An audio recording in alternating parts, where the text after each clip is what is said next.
Hello everyone! Welcome to Sunil Srujana collections. ఈరోజు నువ్వుల చారు చేసుకుందాము. ఎప్పుడు పచ్చి పులుసే కాదు, అప్పుడప్పుడు ఇలా ట్రై చేస్తే ఈ సమ్మర్‌కి అసలు చారు తింటేనే బెటర్ ఏమో అనిపిస్తుంది కదా ఫీలింగ్. ఏ కర్రీ చేసుకున్నా చారు ఉంటే బాగుండన్న ఫీలింగ్ వస్తుంది. అందుకే ఈరోజు నువ్వుల చారు చేశాను నేను. ఫస్ట్‌గా ధనియాలు ఇంకా జీలకర్ర డ్రై రోస్ట్ చేసి పెట్టుకోవాలి. ఇట్లా ఐరన్ ప్యాన్‌లో చేసుకుంటే ఏందంటే ఫ్లేవర్ చాలా బాగుంటుంది. నార్మల్‌గా నాన్ స్టిక్ ప్యాన్‌లో కంటే ఇలా చేసుకుంటే మంచిగా అనిపిస్తుంది టేస్ట్.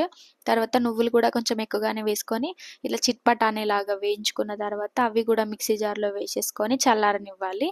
తర్వాత మిర్చి కూడా ఫ్రై చేసుకుందాము.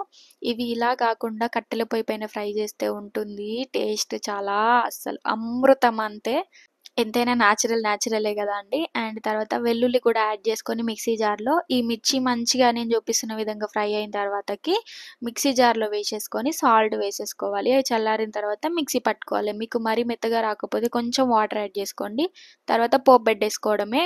నేను ఎండుమిర్చి, జీలకర్ర, ఆవాలు వేసుకున్నాను. తర్వాత మనం మిక్సీ పట్టి పెట్టుకున్న దీన్ని ఈ ఆయిల్‌లో వేసేసుకొని మంచిగా ఫ్రై అవ్వనివ్వాలి. అప్పుడొస్తుంది అరోమా అలానే తినాలనిపిస్తుంది. అంత బావుంటుంది ఫ్లేవర్. తర్వాత కరివేపాకు యాడ్ చేసుకొని, పసుపు కూడా యాడ్ చేసుకుందాము. అవి మంచిగా ఫ్రై అవ్వనివ్వాలి. కలుపుతూనే ఉండాలి. ఎందుకంటే తొందరగా అడుగంటిపోతుంది.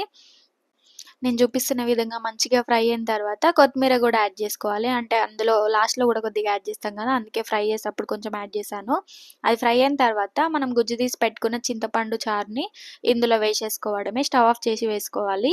అది మంచిగా మిక్స్ చేసుకొని సాల్ట్, కారం చూసుకోవాలి. నాకు పచ్చిమిర్చి అంతగా కారం అనిపియలేదు. నువ్వుల చారు కదా!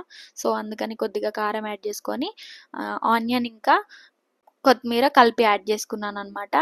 అస్సలు బావుంటుంది. ఈ సమ్మర్‌కి బెస్ట్ మంచిగా అనిపిస్తుంది రిలీఫ్‌గా తినాలనిపిస్తది చూస్తేనే.